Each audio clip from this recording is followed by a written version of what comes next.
Hello and welcome to another episode of Landon's White T-shirt, headphone, and headphones art vlog. I'm still not used to that name, but today we'll be talking about Afrocentrism, and from what I've learned, it is about the people of African descent and their culture and their contributions through history and what they're going through at the moment, just pretty much everything in relation to that. Afrocentrism began in the late 19th century and the early 20th century, and but it really began to flourish during the civil rights movement, and it is at its peak in the 1980s and 1990s to today.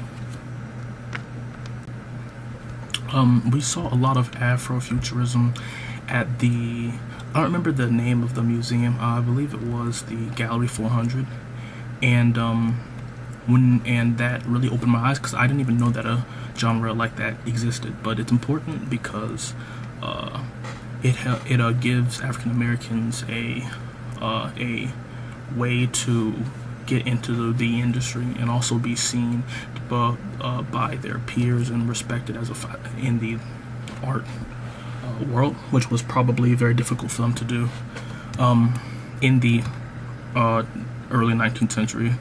In the late 19th century. Next, we're going to talk about high art. High art's a little bit harder to talk about, for it is just a concept, but it is about like high culture, such as like wealthy urbanism, like just like high wealth, and what's what I'm looking for, like a royalty almost, because this dates pretty far back. But it was the art made by these people, maybe not made by these people, but of these people, and it usually was like high valued art. But this is an issue because it is an art for specifically the wealthy, and that's not usually what art is. Art's usually for everyone, but in the time this was created, it was probably only for the people of high political class, societal class. There we go. Not political, high societal class, but also those people as well. But you know what I mean. To the opposite of high art, we have low art. And low art isn't like for low class people. That's not what it's for. It's for mass appeal, like for everyone, not specifically the high class. So it's usually held with a derogatory term because it's not specifically for people with high wealth. It's for everyone. And the issue with that is it doesn't really matter what class you are. Whatever art is created should be able to be appreciated by everyone, regardless of societal classes or anything of the sort. Gender is the next one that I'm going to talk about. It has evolved very a lot over time, because not up until recent years, probably like this most recent decade, has it really been a thing for someone to come out and be accepted as a man in a woman's body, or a woman in a man's body, and that's been recently have been brought to art. And but the issue is what you identify as now, and the fight and the struggle to just be accepted in society. I believe that the younger generation are people that are more accepting than the older generation, because they have never had to think about anything like that, ever had to deal with anything like that, and they have no idea how to react to such issues. But the younger generation is a lot more accepting, and it's going to be interesting to see how that turns out in like the next maybe like 20-30 years. But regardless, the issue is important because it's what's happening right now at this very moment, and it's what a lot of people are going through. So it's probably a very hot topic to be discussing, and in art, and art always plays to what's happening at the moment, so they absolutely have a ton of things to build off of from that. Now I'm gonna, oh my goodness, my phone. So we're going to talk about race, and race has always been an interesting topic to talk about in a lot of different facets, but we're talking about art, and art is usually, what is this? So now we're going to talk about race in art, and race is very important, kind of factors into Afrofuturism as well, but that's like specifically African Americans. Now, race in art has been very important because for a long time,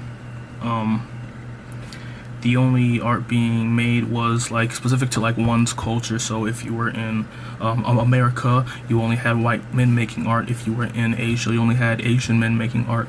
But now, since a lot of cultures have flowed into each other like a mixing pot, but mostly I think that's just specifically America, but like how you kind of take a little bit of every culture, which is why we're able to experience all these different cultures in like a museum or like a gallery.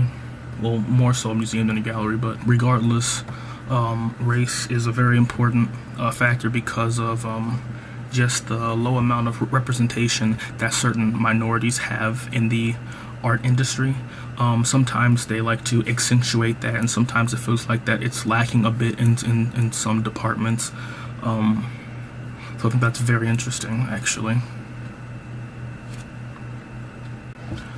Similar to how we went to I don't remember which museum it was, but whichever one had specifically was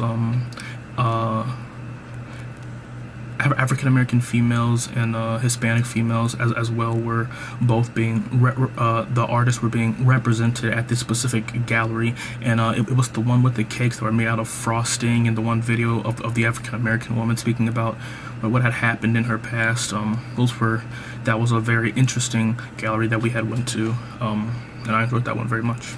Next is the environment. Now, the environment is, I believe, a very easy topic to cover, but sometimes it's hidden beneath other topics. The contemporary artist that I chose, Atone Congo. Next we're going to talk about environment, which is usually a very common one, as I've seen, but usually it's with other topics.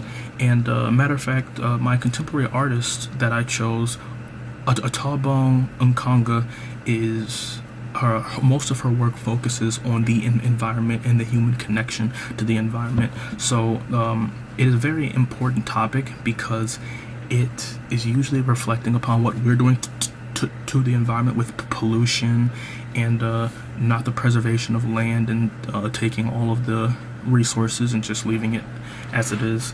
Now, that is usually the problem, and that's usually what they're speaking to in most of their artwork, most of their pieces.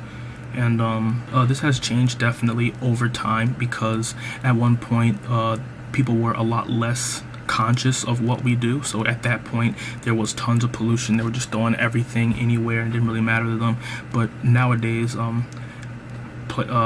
companies are much more conscious of that, but there's still like a large amount of pollution and the lack of preservation of the land. So that's what they're speaking to now, especially with some of them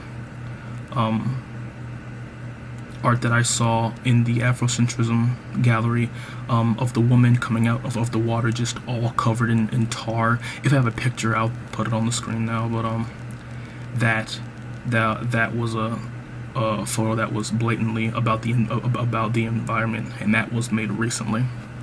So the next thing that we're going to talk about is experience. Now, experience, I feel like, is kind of vague. I don't feel like I saw maybe too many pieces, or just didn't know that I saw a piece that had to do with experience. But all I can imagine here is maybe just wisdom, or maybe like looking back on one's life here. But contemporary work in this is usually people talking about things in the past, or like how things have changed with a time and how things used to be. It's usually by older artists at the moment, because well, I wouldn't say older artists, but artists that were born maybe in like the 1950s, 1960s, around now, and what they're creating would probably fall under the experience category. I don't know too much about that. I felt like we didn't speak very much about experience, but I'm trying my best to come up with something. Lastly, we're going to talk about time. Now, time, we saw a lot of time in the impressionism portion of the Art Institute of Chicago, and there were a lot of really cool things in that part of the exhibit, especially I believe the photo with the melting clocks was there with time, like time. That was an interesting picture, because sometimes you have pictures that you have pieces that have to do with time being really fast. You have pieces that have to do with time being slow, or just or sometimes you get like this weird cross between time and like abstract, and it's really hard to tell what's going on in the picture at some of those points. But sometimes the time pieces go like right over my head, and I don't fully understand them. But that is an important issue, because people like to say that like life is short, so they'll show that in a piece, how life is short, how you need to like look at every moment as one that you need to cherish, because it's not going to last forever. It's kind of funny to ask if pieces with time pieces about time have evolved with time. And that's kind of funny. I would say yes, it has, because people, I think, nowadays are more in tune with cherishing moment by moment, because you don't know how much time you actually have than they did in the past, and that can show very, very much in their art. But that's all I have to say about this for now. So that's all I have. See you next time.